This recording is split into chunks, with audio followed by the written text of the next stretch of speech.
Good evening mga kayolo, samahan niyo ako magluto ng adobong kangkong. Let's go!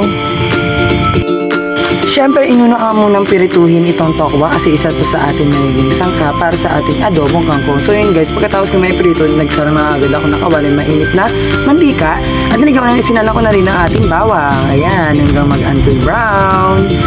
After nga yan, isinunod ko na din agad ang ating kangkong. Ayan. Dapat guys, saglasan nyo muna bago natin ito isasin guys. Nakaban natin. Pag ganyan ang kanyang texture guys, na parang ano na siya, lumambot, lagyan natin agad yung toyo, magic sarap, paminta, yan, siyempre hindi mawala ang paminta. Halo-halo lang natin. At siyempre lalagyan din natin ang asukal para maglaban ng alat at tamis. Yan na ang sekreto para masarap na adobong kangkong. Isinunod ko na rin ang ating tokwa para mailahok na dito sa ating adobong kangkong. Yan, masarap yan. Subukan nyo na. Halo lang tayo ng halo hanggang sa mapagod.